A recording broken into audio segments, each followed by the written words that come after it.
¿Algo más? ¿Alguien más?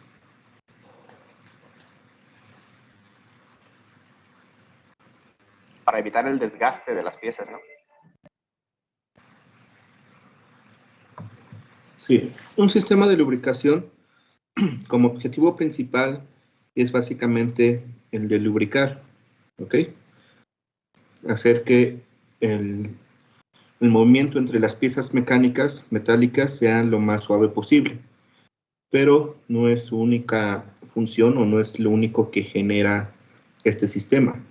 Como mencionaban, también puede servir o también ayuda al sistema de refrigeración del motor a extraer el calor. También puede servir como un sistema de análisis, tomando una muestra para ver cuántas partículas magnéticas ferrosas hay en el fluido y saber si el motor se está sufriendo algún desgaste. También nos puede servir como un fluido de intercambiador de calor, tomar el calor del aceite para calentar algún otro fluido, o incluso nos puede servir como un fluido hidráulico, utilizar la presión de aceite como presión hidráulica para mover algún actuador, como por ejemplo el de la hélice. ¿Ok? ¿Ya todos tienen a vista el esquemático que estoy compartiendo? Sí, profe. Sí, profe. Ok. Todos los sistemas de lubricación van a tener piezas o partes en común, como por ejemplo el tanque de aceite, ¿ok? Todo el sistema o cualquier sistema de lubricación va a comenzar a partir de ese tanque o reservorio del sistema del aceite.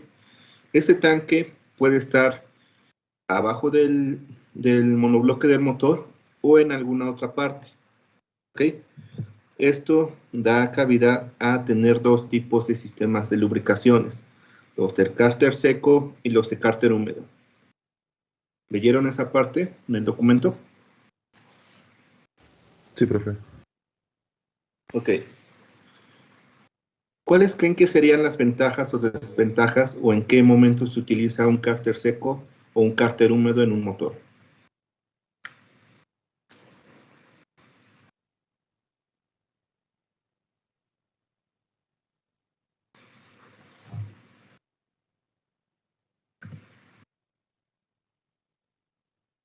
Pues alguna desventaja del cárter seco es que ocupa más espacio porque el tanque está separado del motor.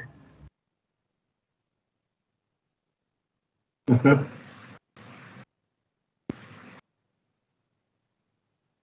¿Algo más?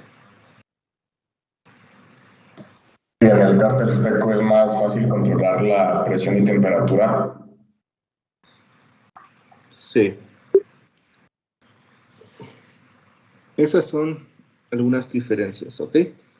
El cárter húmedo es cuando el tanque se encuentra por debajo o abajo del monobloque del motor y el aceite cae generalmente por gravedad hacia el tanque, ¿ok? En algunos motores o en algunos sistemas hay una bomba de barrido de recolección que ayuda a regresar el aceite al tanque abajo del monobloque, el cárter. En un cárter seco, ese tanque de aceite se encuentra generalmente en la parte trasera del motor o en algún otro sitio donde sea conveniente su instalación, y a través de presión, a través de bombas mecánicas, y se genera presión de aceite para ingresar el aceite a presión dentro del monobloc y extraerlo igualmente con presión con bombas del monobloc y regresarlo al cárter. ¿Ok? ¿Cuál es la diferencia o ventajas?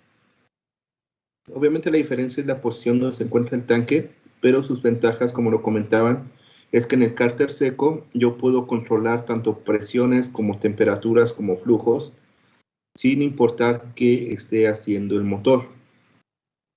En un cárter húmedo, yo dependo mucho de la gravedad y las fuerzas centrífugas o las aceleraciones del motor para que el aceite se mantenga en el cárter.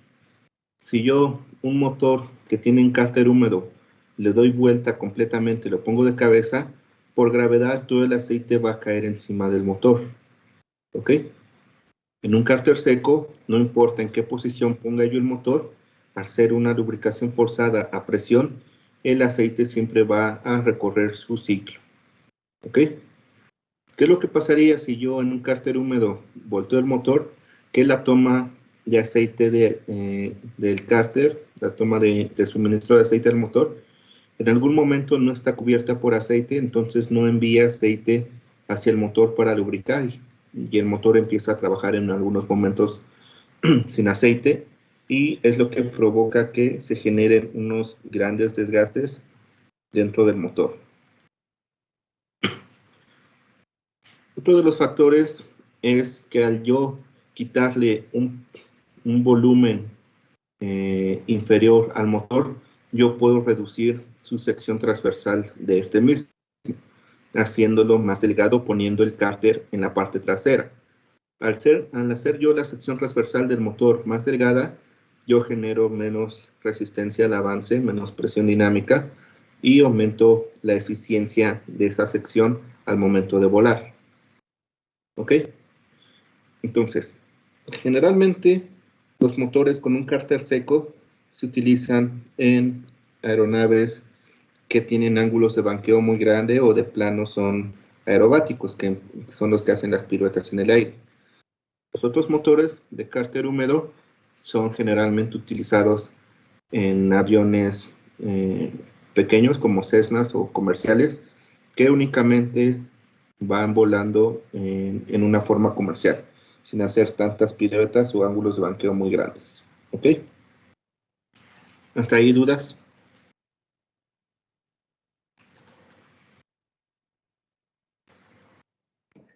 No, profe, todo claro.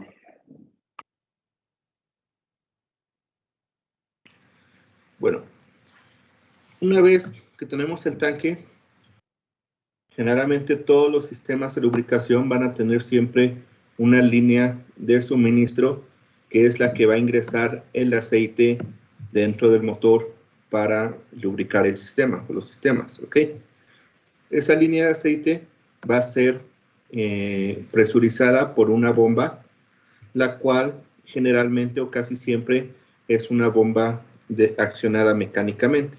Esta bomba accionada mecánicamente está conectada por una flecha a los engranes del motor, a la caja de accesorios, para que al momento de que el motor comience a girar, que comienza a girar el cigüeñal, la bomba al mismo tiempo empieza a girar y empieza a presurizar aceite hacia dentro del motor. ¿Ok? Después de esta bomba vamos a tener esta es otra bomba, un intercambiador de calor que está de este otro lado, el cual va a tener dos posiciones, o puede que tenga dos posiciones, una a la salida del aceite u otra a la entrada del aceite del motor, ¿ok? Esa posición está en función del rendimiento de cada motor. Un motor de alto rendimiento que trabaja a altas revoluciones genera mucho calor. Ese calor tiene que ser absorbido tanto por el sistema de refrigeración como por el aceite al entrar en contacto con las partes calientes y extraer algo de calor. Entonces, hay una diferencia muy grande al ingresar aceite a temperatura ambiente al motor que al ingresar aceite frío al motor, pasando primeramente por un intercambiador. Al ingresar un aceite frío al motor, obviamente sin cambiar sus propiedades del aceite, yo puedo extraer mayor cantidad de calor del motor que si ingreso un aceite a temperatura ambiente, ¿ok? La diferencia entre la temperatura del aceite y del motor va a ser mayor con un aceite frío que con un aceite caliente. Entonces, con un aceite frío, yo puedo extraer más calor del motor, bajar su temperatura y por ende poder utilizar más potencia si es que hay potencia disponible en el motor sin que se recaliente. ¿Ok? Estos intercambiadores van a funcionar de dos formas. Una, obviamente el líquido o el fluido a enfriar es el aceite el que entra y el que sale frío. Y vamos a tener dos fluidos con los cuales podemos hacer ese intercambio de calor. El más común y el que generalmente se utiliza es el propio aire de impacto de la atmósfera, donde va volando el avión. Ese aire de impacto de la atmósfera pasa a través de este intercambiador y enfría el aceite, ¿ok? Le pasa calor el aceite al aire y baja su temperatura. La otra forma, que es muy poco común y generalmente no se ve en aviación, es a través de otro fluido líquido, ¿ok? El anticongelante de los carros, ¿ok? Ese fluido líquido también entra dentro del intercambiador o el radiador, a través de contacto intercambia calor con el aceite y lo enfría para que regrese frío o ingrese frío al motor. ¿Dudas hasta aquí? ¿Cuáles dijo que eran las dos posiciones que podía tener el enfriador, profe? Uno es a la salida, ya que el aceite lubricó el motor y sale caliente del motor, se enfría y regresa frío al cárter. La otra a la entrada, cuando el aceite va a entrar al motor, lo enfrío primero para que ingrese frío y extraiga mayor cantidad de calor del motor y regrese caliente al tanque. El tanque, al estar separado del motor, obviamente empieza o ayuda a enfriar el aceite un poco antes de que vuelva a ingresar al intercambiador. Gracias, profe. Entonces, cualquiera de las posiciones tienen como objetivo enfriar el aceite. Sí, Que, bueno, que llegue más el frío. objetivo, No importa dónde está. Ok. sí, el objetivo es enfriarlo. Ya qué tanta ventaja yo le saque al aceite frío o caliente ya depende del diseño de cada motor. Ahora, estos intercambiadores por lo general tienen dos formas de trabajo, ¿ok? Al momento que yo enciendo un motor, obviamente todo está frío. Yo tengo que hacer que el motor alcance una cierta temperatura mínima o constante de operación para que sea más eficiente, ¿ok? Si yo estoy ingresando aceite frío al motor, el motor tiene que trabajar durante mayor tiempo para calentarse a esa temperatura. Entonces, los intercambiadores generalmente tienen un termostato, el cual en función de la temperatura del motor, sobrepasan o bypassean el aceite para que no pase al intercambiador e ingrese a temperatura ambiente al motor y el motor se caliente más rápido, llega a su temperatura de operación más rápidamente.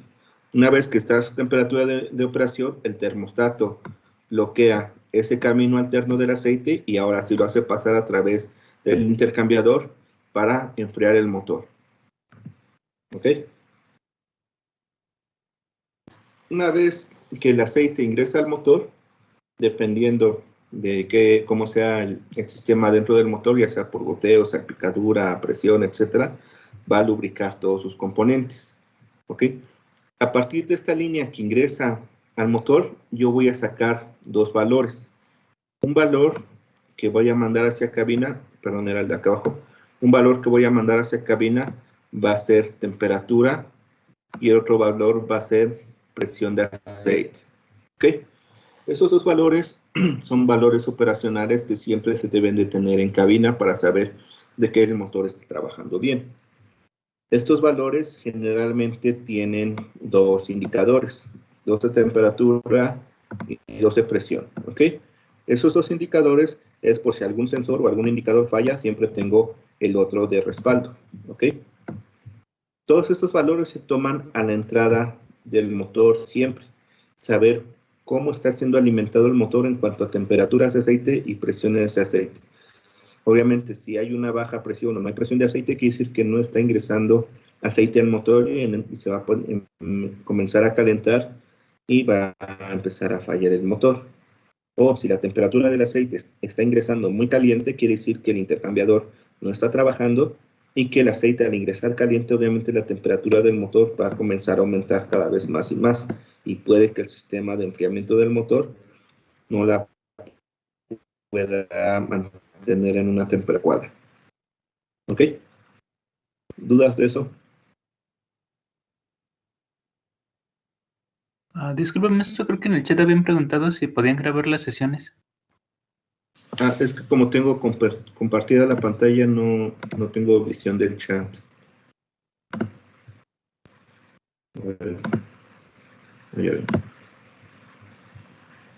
Sí, si quieren poner a grabar el audio, el video, pónganlo a grabar. Bueno, entonces, estos sensores van a ser en función de quien lo fabrique y quien diseñe el motor, de un tipo o de otro tipo de sensores, ¿ok? No importa si utilizamos termopares o termómetros u otro tipo de sensor para indicar la temperatura en cabina. Lo importante es que debe de haber redundancia en los sistemas, ¿sí? Lo importante en los motores y en los aviones es la seguridad. Entonces, yo tengo que estar seguro de que si algo falla, tengo un sistema de respaldo que me va a ayudar a continuar operando bien el avión de una manera segura hasta que yo repare lo que falló. ¿Ok?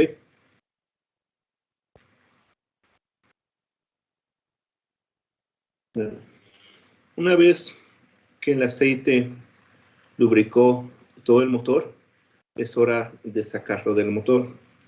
La forma más simple es a través de un cárter húmedo, donde la gravedad hace que el aceite escurra hacia la parte inferior del cárter, o si tenemos un cárter seco, va a ser a través de una bomba de barrido. ¿Ok? Una bomba exactamente igual que a la de suministro, pero ahora va a ser lo contrario.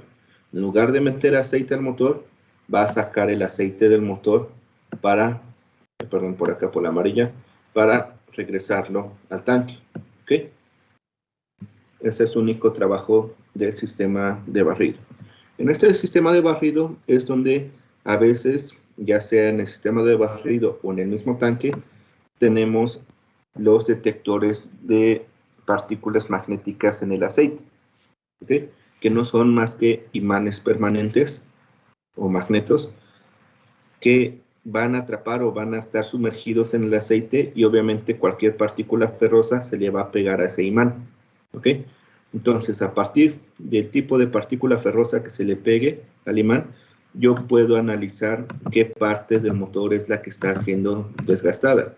¿Ok? Porque cada parte del motor tiene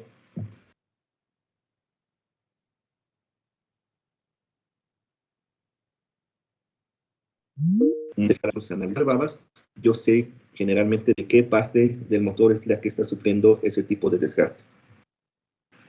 Una vez llegando el aceite al tanque, el aceite se deposita y vamos a tener una válvula de dren, la cual nos va a servir para drenar todo el aceite durante los servicios o mantenimientos del motor.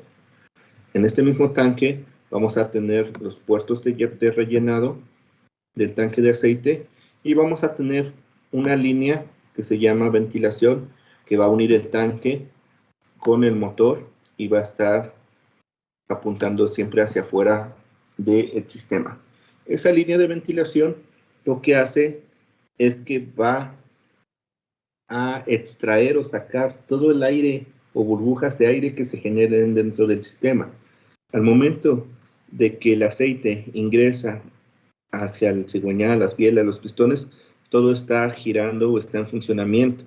El aceite cuando cae lo empieza a juguetear, a barbotear, y lo que hace es que empieza a generar espuma. Esa espuma obviamente tiene aire. Entonces toda esa espuma que se genera o esas burbujas de aire que se generan deben de sacarse del sistema a través de este sistema de ventilación. Una bomba mecánica no es más que una bomba de engranes, ¿ok? Son dos engranes en los cuales los dientes están entrelazados entre ellos y están girando. Al girar esos dientes, el fluido que pasa por aquí, que es un fluido líquido, al no ser compresible, lo que hace es aumentar su presión y es lo que hace que se genere el flujo y la alta presión del aceite. Pero si llegara una burbuja de aire y se quedara atorada entre los dientes, esa burbuja de aire se puede comprimir. Entonces únicamente se mantiene jugueteando dentro de los dientes de la bomba y lo que hace es que va a cortar o a evitar que el aceite fluya, va a cortar el flujo del aceite del motor. Lo que va a hacer es que el motor empiece a trabajar sin aceite. Entonces, tenemos que evitar que todas esas burbujas de aire que se generan al momento de que el motor está trabajando lleguen a bloquear una de las bombas. Y eso se hace a través del sistema de ventilación que conecta el tanque y el motor, ¿ok? Una vez que el motor está trabajando, obviamente si hay una pequeña fuga o por el desgaste del mismo aceite, el nivel del aceite va a ir bajando, ¿ok? Si bajo el volumen de algo dentro de un sistema cerrado, se crea una baja presión, o lo que conocemos como un vacío, ¿ok? Entonces, este mismo sistema de ventilación tiene un respirador que ingresa aire cada vez que hay una diferencia de presión en el sistema para que la presión en el sistema siempre sea positiva y haya un flujo de aceite constante. ¿Dudas hasta aquí? Profe. Esta última parte donde estábamos checando lo de la ventilación del aire, es la parte que venía en la parte del PDF donde venía los baffles y los hopper tanks. No, eso tiene que ver con sistema de enfriamiento. Ok. Gracias. Este sistema de ventilación únicamente extrae el aire de dentro de las líneas de las tuberías de las bombas del tanque de aceite, ¿ok? Es diferente a lo que vamos a ver que son los aumentadores en el sistema de refrigeración del motor. ¿Alguna otra duda?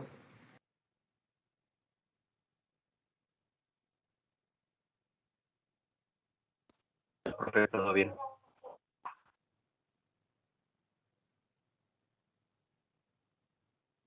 Bueno, también habíamos dicho que el aceite se puede utilizar como un fluido hidráulico, ¿ok? Algunos motores en la hélice es de paso variable, ¿ok? Se subió. Bueno, entonces esa hélice de paso variable puede ser cambiada de dos formas. Forma mecánica a través de un chicote que va directamente a cabina con una palanca que es con la que regulan el paso de la hélice, o a través de un actuador, una especie de pistón hidráulico, el cual es movido o empujado con presión de este mismo aceite, ¿sí? Una línea extra del suministro va hacia este pistón y dependiendo de las revoluciones del motor, la presión del aceite aumenta y va cambiando automáticamente el paso de la hélice, empujando hacia afuera con la presión del aceite el pistón. Si la presión disminuye, obviamente el pistón regresa hacia su posición original. ¿Ok? Pero esos son motores que tienen ese sistema. Entonces, esto que estamos viendo es como un diagrama en general de las partes que generalmente todos los motores traen. Cuando veamos o empezamos a ver un motor en específico, vamos a ver ahora sí exactamente ese motor, cuántas bombas, cuántas líneas, qué sí trae y qué no trae. ¿Dudas hasta ahorita de este sistema? Profe, ¿qué tipo de aviones dijo que usaban anticongelante? No escuché muy bien, pero ¿qué tipo de aviones utilizan anticongelante?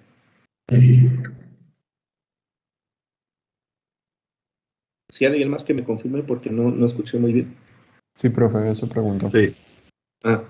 Mira, aquí hay dos formas de extraerle calor al aceite. Como hemos visto, una es con aire y otra es con otro fluido líquido, un anticongelante. ¿Cuál es la ventaja y la desventaja de cada uno? Un fluido líquido extrae mayor cantidad de calor por tiempo, lo enfría más rápido que un fluido gaseoso, ¿ok? Es más denso. La capacidad calorífica del agua o de un líquido es mayor que la del aire, ¿ok? La desventaja, al yo necesitar un reservorio extra para guardar todo ese anticongelante y aparte otro radiador para ahora enfriar el anticongelante, le agrego volumen y peso a mi motor, que es lo que yo no quiero. Yo quiero un motor muy liviano, ¿ok? Para que no le sacrifique carga de paga al avión. Ahora, ventajas y desventajas del aire. El aire tarda más en enfriar el aceite necesita más cantidad o más volumen de aire, pero la ventaja es que yo tengo aire ilimitado, frío y alto volumen de la atmósfera mientras que yo vuelo. Entonces, con todo esto, yo compenso las ventajas de un sistema de refrigeración líquido sin tener que aumentar peso ni volumen en el sistema. ¿Ok? En los carros, pues sí es así. Sí utilizamos porque el carro puede estar estacionado sin aire de impacto, y sin aire de impacto, pues yo no puedo enfriar tan fácil el intercambiador. Tengo que ponerle un ventilador, que son los del radiador, para simular este aire de impacto y enfriar el motor del carro. ¿Ok? ¿Y qué utilizo? Pues un líquido que es más eficiente que el aire, porque ahí no me importa tanto el volumen ni el peso. ¿Si era esa tu duda? No, profe. Bueno, es que había mencionado que que no es común que los aviones usen un anticongelante, pero que había algunos que sí. Sí, eso depende de los motores. Sí, eso depende de los motores. La mayoría utiliza aire, ¿ok? Porque es gratis y está en mayor volumen y todo. Pero estamos viendo ahorita motores Otto. Algunos aviones como los Diamond traen motores diésel. Esos motores diésel trabajan a una mayor temperatura, un mayor calor, y obviamente puede que el aire no sea suficiente para enfriarlos y sí tengan un radiador de líquido, ¿ok? De esos motores no he leído mucho, pero sí existen. Ok, y en el caso cuando también usan la gasolina para enfriar el motor, ¿ese es complemento con el aceite o cómo es? La gasolina la usan generalmente para enfriar la cabeza de los pistones, ¿ok? En el avión tenemos generalmente 3 palancas, ¿ok? En un avión pequeño, que es el throttle, que son las revoluciones, el mixture, que es la mezcla, y el paso de la hélice, si es que tuviera paso. Si no, pues no tiene esta, nada más tiene estas dos. El throttle me da las revoluciones del motor, y la mezcla, la relación de combustible-aire que le estoy ingresando al avión. Si yo meto una mezcla rica, meto mayor cantidad de combustible. Al meter mayor cantidad de combustible, yo lo que hago es empezar a, bueno, se le dice lavar las camisas, ingresar combustible dentro del cilindro, y obviamente al ser líquido, el combustible al entrar en contacto con las camisas del pistón, y el pistón extrae calor y ayuda a enfriar la temperatura, pero de las cabezas de los pistones, tal cual del motor no.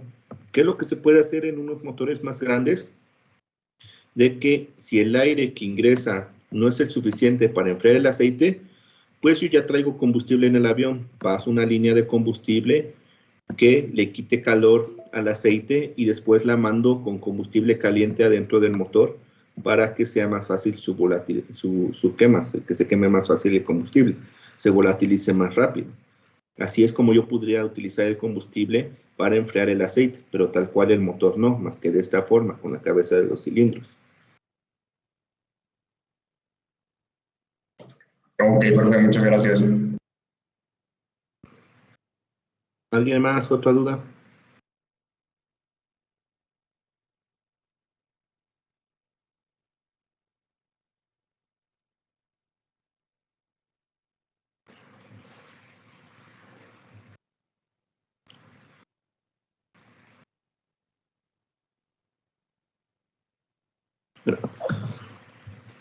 Las bombas de suministro. Se había dicho que estas bombas no son más que 2 engranes que van entrelazados y van presurizando y aumentando el flujo del aceite. Estos engranes, o uno de estos engranes por lo general, está conectado a una flecha que va a la caja de accesorios del motor, y que al momento que gira el motor, gira ese engrane y por ende mueve el otro. ¿Ok? Esa bomba va a absorber o a generar un desplazamiento positivo del aceite.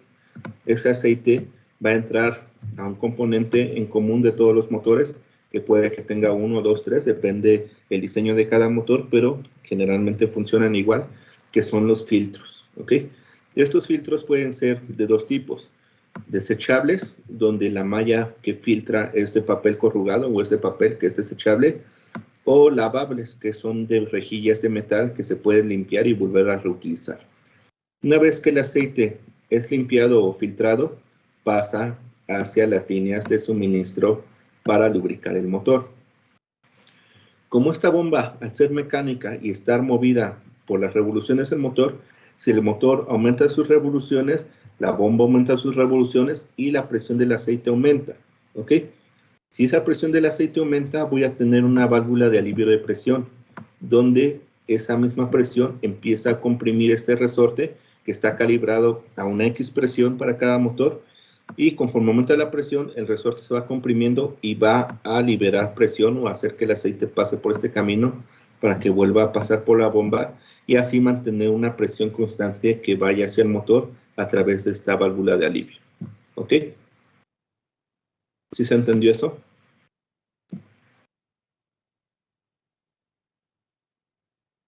Sí, profe. Ok. Cuando la presión empieza a aumentar, va a vencer este otro resorte dentro del filtro de aceite. Cuando el motor se apaga, el resorte se expande hacia abajo y lo que hace es que esta válvula cierre estas partes de aquí, baje y cierre aquí. ¿Ok? Al cerrar eso, yo lo que hago es evitar que el aceite que está en las líneas que van hacia el motor, por gravedad, tienda a regresarse hacia el filtro, hacia la bomba o hacia el reservorio o tanque. ¿Ok? ¿Qué es lo que pasa? Que si se regresa todo, pues las líneas están vacías y al momento que yo arranco el motor, empieza a arrancar directamente sin aceite. Lo que va a hacer este resorte es que cuando el motor se apaga y ya no hay presión de aceite, esta válvula se cierra y mantiene aceite siempre en estas líneas. Para el momento que yo vuelva a encender el motor, la presión que empuja la bomba, empuja el aceite que ya estaba localizado en estas líneas y ya casi en teoría el motor no debería de trabajar sin aceite. Conforme aumenta la presión, obviamente empieza a empujar esta válvula hacia arriba y abre este camino para que el aceite otra vez vuelva a correr hacia el motor. ¿Qué pasaría ahora si se empezara a tapar el filtro? Si toda la parte del papel o de la malla que filtra se empieza a tapar, lo que va a hacer es que el aceite le va a costar cada vez más trabajo pasar a través del elemento que filtra para salir hacia el motor. ¿Qué es lo que ocasiona eso? Que entre la bomba y el filtro se genere una alta presión porque la bomba empuja o manda cada vez más aceite y el filtro únicamente deja pasar una pequeña cantidad, entonces se va acumulando. Para evitar de que aquí ocurra una falla o se abra una línea, existe una válvula de bypass, ¿ok? O de sobrepaso, donde si la presión empieza a aumentar mucho aquí, esta válvula o esa presión vence este resorte, la válvula se abre y sobrepasa esta línea para que regrese hacia acá. Con esa válvula de bypass, nosotros controlamos la presión que hay entre la bomba y el filtro, en dado caso de que el filtro se llegue a tapar o deje de funcionar y la presión del aceite no vaya a volar a alguna línea. ¿Dudas de eso?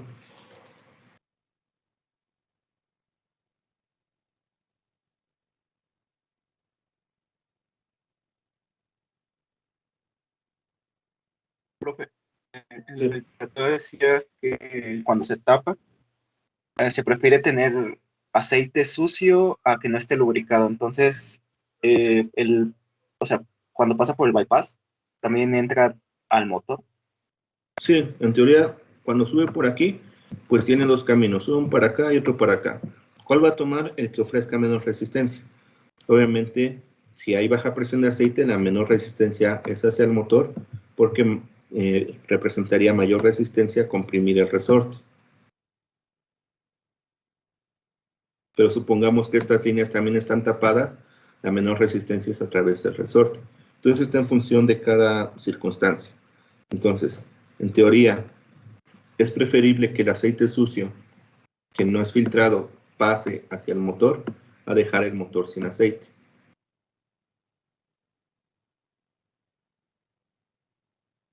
Ok, muchas gracias. Ahora, dependiendo del tipo de filtro, vamos a tener un filtro muy simple donde únicamente es el filtro y se cambia cada ciertas horas sin saber si está sucio o no está sucio. Un filtro un poco ya más moderno, intermedio, que tiene una indicación física, un botoncito que al momento de que se tapa el filtro, la misma presión que hay dentro del filtro, levanta este botoncito dando indicación visual física a mantenimiento de que el filtro está tapado, o un filtro ya un poco más moderno, donde en lugar de tener un botoncito físico, tenemos un circuito eléctrico conectado a tierra, donde al momento de que la presión aumenta, cierra ese circuito y manda una luz en cabina de que el filtro se tapó. ¿Ok? Entonces, en teoría, los filtros pueden ser de esos tres tipos. Y en teoría nunca se debería de tapar uno porque los filtros que no tienen indicación se cambian siempre a menos tiempo o a menos horas de cuando en teoría se deberían de empezar a tapar. ¿Ok? Y los demás pues tienen indicación para que nunca ocurra eso.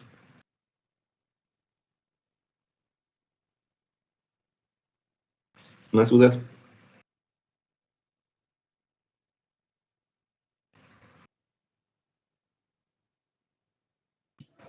Profe, los filtros desechables dijo que eran mallados o de metal.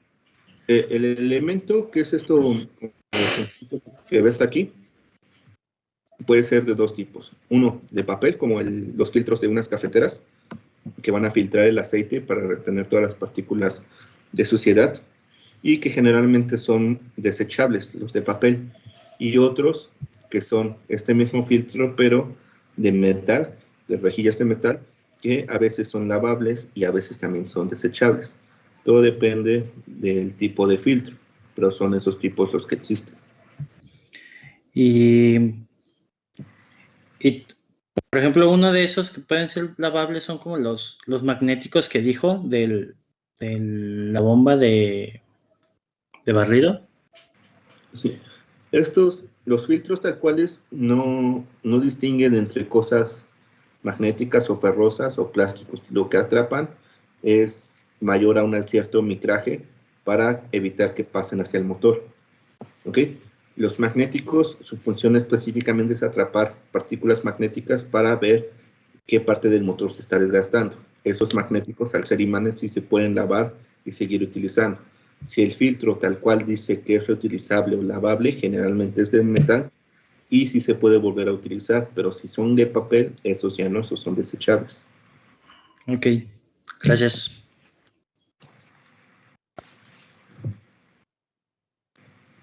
Disculpa, maestro. Sí. ¿Cuál era la diferencia entre los filtros que te cuentan con un botón y los que tienen un circuito eléctrico que manda la señal a la cabina?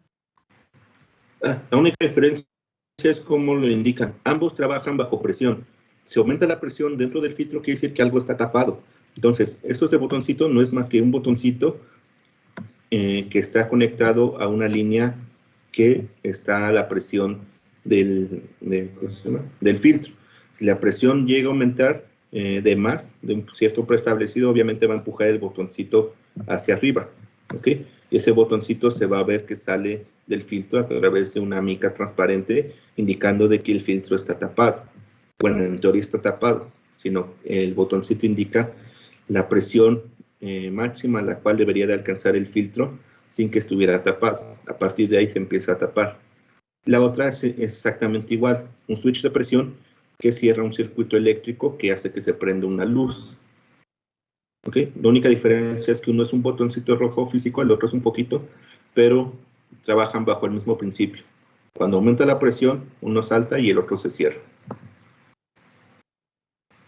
Ok, muchas gracias, maestro.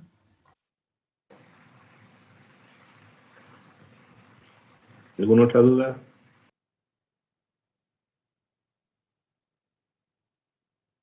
Bueno. Este es un filtro muy común o general en cuanto a su forma de motores alternativos. ¿Ok? Todos estos filtros tienen un número de serie y ese número de serie es el que es compatible con cada motor. Cada manual de mantenimiento del motor te va a decir el número de serie compatible de ese filtro, ¿ok? Te puede dar que son filtros de la marca Champion con ese número de serie, ¿ok? O filtros de otro número de otro nombre de marca con su número de serie, ¿ok? Lo importante aquí es que sean compatibles con este número. Si no son compatibles, aunque embonen bien, aunque queden, aunque cualquier cosa, ese avión ya no es, pierde su certificado de aeronavegabilidad porque le estás poniendo piezas que no deberían de ir, aunque funcionen en teoría, ¿ok? Pero físicamente así se ve un filtro. Profe, Maestro. Perdón, primero mi compañero. internamente, ¿en qué pueden cambiar los filtros que a pesar de que embonen bien, pueda que no funcionen igual? Internamente, ok. Mira, esta espiga de aquí atraviesa todo el filtro y es la que sale aquí abajo y se conecta a este copy, a esta línea, ¿ok? Esta espiga puede que sea macho, puede que sea hembra, puede que el paso de cuerda sea mayor, puede que sea menor, ¿ok? Puede que la circunferencia del filtro, esta que empata con una misma circunferencia del motor aquí abajo, puede que los empaques no sean exactamente de esa medida, sean unos milímetros más, unos menos, etc. O sea, si tú lo metes a presión o a fuerzas, como en cualquier otra maquinaria, puede que quede. A lo mejor tiene una pequeña fuga, algo así, pero en los aviones eso no vale. Si no es este número, lo demás no queda, aunque embone, aunque apriete, aunque todo. Ok, gracias. Maestro, yo quería preguntarle que si ese código no es el código ATA que nos dejó investigar. No. ¿Ya investigaron cuál es? Sí. Sí, profe. A ver, ¿cuál es el ATA 81? O el 80. No, el que estamos viendo, ¿cuál es el 79? El aceite. Entonces, el ATA 79 va a involucrar todo lo que estamos viendo, todo lo que tenga que ver con aceites, filtros, bombas, líneas, etcétera, etcétera. Todo lo que tenga que ver con el aceite es el ATA 79. ¿Ok?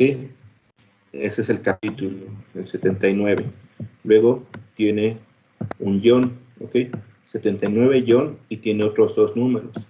Esos dos números que le siguen, ¿qué son? Es el sistema y los otros dos son el subsistema. Bueno, el componente. Pues. Subsistemas o subcapítulos. Entonces, 79 todo es aceite. Bueno, si escribo es porque no tengo mouse y me ayudo con el pad, ¿ok? Es aceite. Luego, los otros dos números puede ser almacenamiento, ¿no? Supongamos, no me lo sé esos de memoria. Almacenamiento que te va a hablar todo lo del tanque. Luego, el 00. Bueno, el 00 siempre es descripción, operación. Empiezan en el 10. En el 10 va a ser almacenamiento. Luego el 20 va a ser suministro. Te va a hablar de la bomba, de las líneas. El 30 va a ser intercambiador. Te va a hablar del intercambiador. El 30, scavenge. Ahora todo lo de regreso. Y así se van. Y después todavía tienen otros dos números que son las partes del subsistema. Y así se van. Después de todos los, bueno, aquí ya no puedo escribir. Después de todos los números, ahora siguen por números de página. ¿Ok? Y dependiendo del bloque de página es mantenimiento, descripción, operación. Y así se van.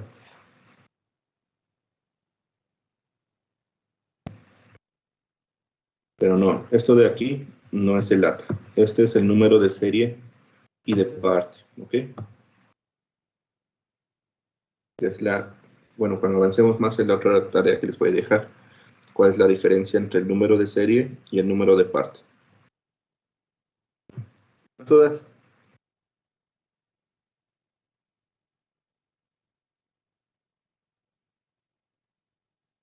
No.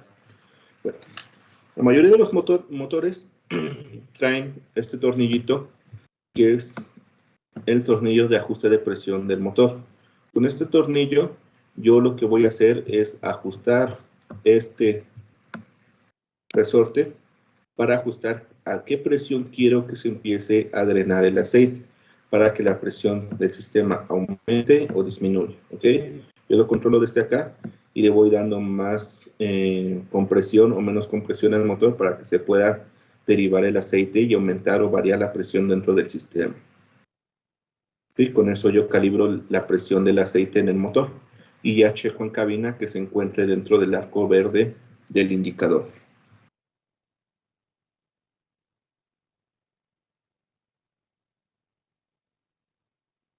Okay. ¿Todos saben cómo funciona un intercambiador?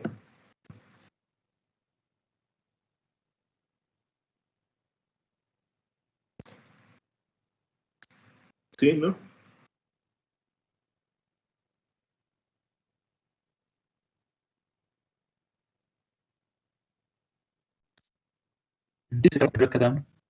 Sí, pero adentro físicamente, ¿qué fierros, qué partes hay adentro? ¿Cómo es la teoría adentro, cómo funciona, ¿saben?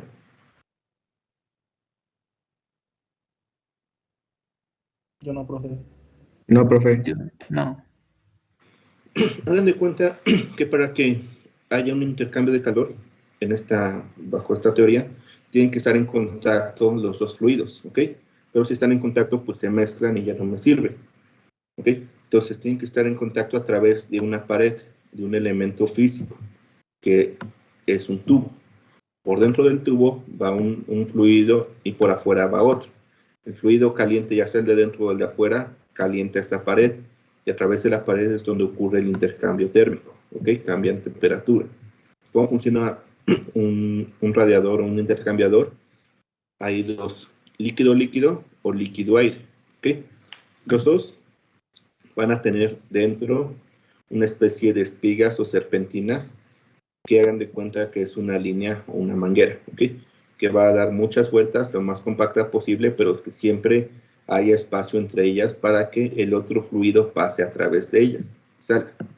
En un intercambiador aire-líquido, el líquido pasa adentro de estas serpentinas o de esta manguerita que va a estar en una caja y esta manguerita va a tener soldadas o acopladas muchas pequeñas laminitas, generalmente de aluminio, que conducen muy bien el calor, muy delgaditas, para que se calienten igual que el tubo y así aumentar la superficie de contacto con el otro fluido. No únicamente el área del tubo, sino que el tubo también calienta estas laminitas, entonces la superficie aumenta mucho. Cuando es aire, el aire llega, ahora sí que impacta o pasa a través de todas estas rendijas o laminitas y al entrar en contacto obviamente le quita o le extrae calor. Entonces al enfriarse estas laminitas y el tubo también tratan o en teoría enfrían el aceite o el fluido que va en toda la tubería y sale con una menor temperatura que con la que entró. Obviamente al entrar aire frío aquí, atrás saldría aire a una mayor temperatura. ¿Qué tanto? Pues depende qué tan eficiente sea el sistema. En un intercambiador líquido-líquido, hagan de cuenta que es un bote y pasan una manguera y le dan muchas vueltas, ¿ok? Y sale la manguera. Ahora, aquí en un intercambiador líquido-líquido se manejan dos presiones. La presión y temperatura de un fluido, que es el que va a pasar a través de la manguera, y la presión y temperatura del otro fluido, que es donde está sumergida en esta cubeta esta manguera, ¿ok? En los aviones generalmente se utiliza el combustible. Entonces, la presión del fluido mayor siempre va a intentar ingresar a la presión del fluido menor y la del combustible generalmente siempre es mayor que la del aceite. Entonces, cuando el aceite pasa e ingresa a este cubo, esta cubeta, este reservorio lleno de combustible a través de este tubo, pues todo el combustible que está en contacto con este tubo intentan enfriar y el aceite intenta calentar. Entonces ahí es donde se ocurre ese intercambio de calor y el aceite sale frío, ¿ok? ¿Qué es lo que pasa? Es que si llegara a haber una fuga, se pica el tubo, el combustible ingresa ahora al sistema de aceite. Y en el tanque de aceite, al momento de destaparlo, vamos a tener que huele a combustible. Eso da indicación de que en el intercambiador de combustible hay una fuga y el combustible está entrando al sistema de aceite. En el de aire, ¿cómo pasa? Si hay una fuga, pues el aceite sale porque tiene mucho mayor presión que el aire y empieza empieza a gotear abajo del intercambiador. Y si gotea aceite, pues hay fuga de aceite. ¿Sí entendieron ya el principio base o físico base de cómo funcionan esos intercambiadores?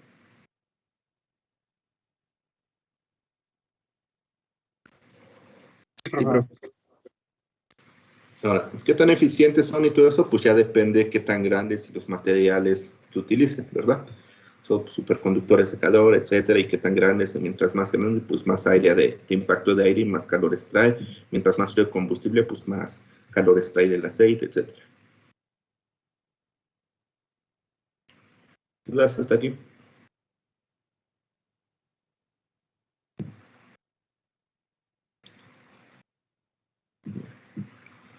Bueno. Todos los puntos a lubricar del motor pues son los puntos que giran, que están en contacto, que pasan a través de barrenos de todo el motor para enfriarlo. De ahí no hay tanto problema.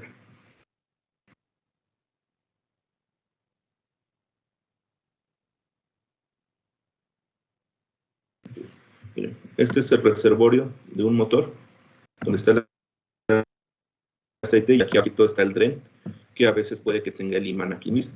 ¿Okay? Es un tornillo que se quita y sale todo el aceite. El puerto por donde se rellena el aceite y que al quitarlo aquí mismo está la varilla para saber cuánto aceite hay en el sistema, como en los carros. Y ya. ¿Dudas hasta aquí de este sistema? Profe, Sí. comentó sobre lo del imán, o sea que pues recolecta, como quien dice, pues esas partículas de metal y ya se hace un estudio para saber de qué partes son. ¿Ese estudio se hace en cada servicio que se le da al avión o cómo? No, cada vez que se hace un servicio y se recolecta la parte del tornillito, si es que está ahí el imán, si no tiene partículas aferradas, pues quiere decir que el motor no está sufriendo desgaste. Si tiene cierta cantidad, esa cantidad te dice el manual cuánto es lo mínimo aceptable de un desgaste normal. Si tiene mayor cantidad de eso, entonces sí se recolectan, se envían a que les hagan metalografías para ver qué tipo de material es y ver qué parte del motor es la que se está desgastando. Ah, ok. Gracias, profe. Ok. En el mismo tanque se hacen unas especies de muestras o de recolecta de muestras del dren del tanque de aceite para, en dado caso de que estuviéramos utilizando un combustible como un sistema de refrigeración, pues a ver si hay combustible en el sistema, o en la parte de ventilación del mismo sistema de aceite, habíamos visto que si el nivel del aceite bajaba para compensar la presión, ingresaba aire al sistema, ¿ok? Ese aire que ingresa, pues es aire de la atmósfera. Ese aire de la atmósfera tiene una cierta humedad. Entonces, aire con humedad ingresa al sistema. Al variar las temperaturas, esa humedad se condensa y se forman gotitas de agua.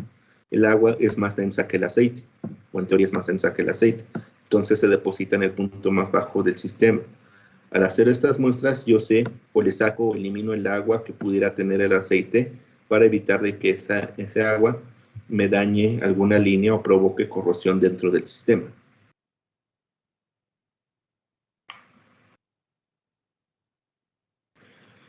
Y ya esto es mantenimiento. ¿Dudas del sistema?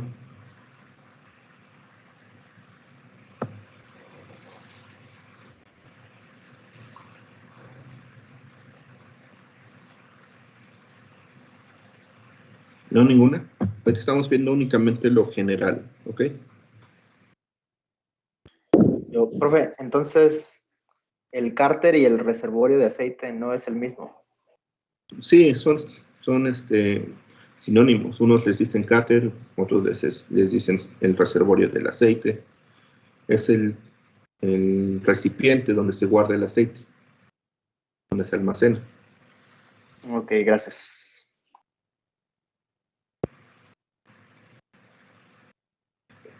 ¿Que no tienen más dudas ahorita?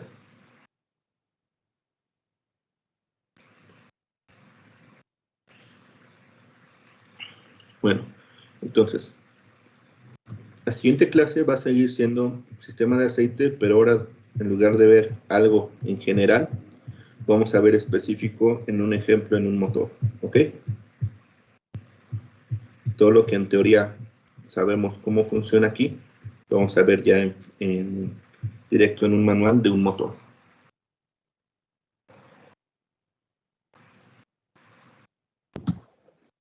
¿Hay que hacer lectura previa, profe, o ya con lo que No. hemos revisado? No, yo se los explico. Igual ahí en el canal, cuando les ponga clase de leer y leer tal cosa, eso sí lo leen.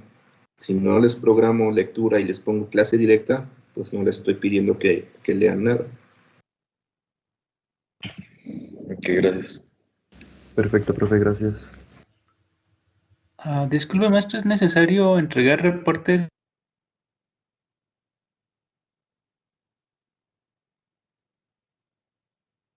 de la... No, si lo leen, pues se les va a hacer más fácil el tema y van a traer ya una idea. Si no los leen, pues van a batallar un poco más si no tienen conocimientos previos o ni idea de qué trata el tema. Entonces ya depende de ustedes.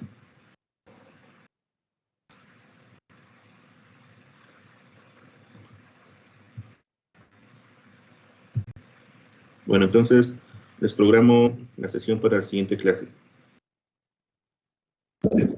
Gracias, profe, nos vemos. Gracias, profe. Gracias, profe. Gracias, profe. Hasta profe. luego. Gracias, profe. Gracias, profe. Muchas gracias, maestro, que tengan buen día. Hasta luego.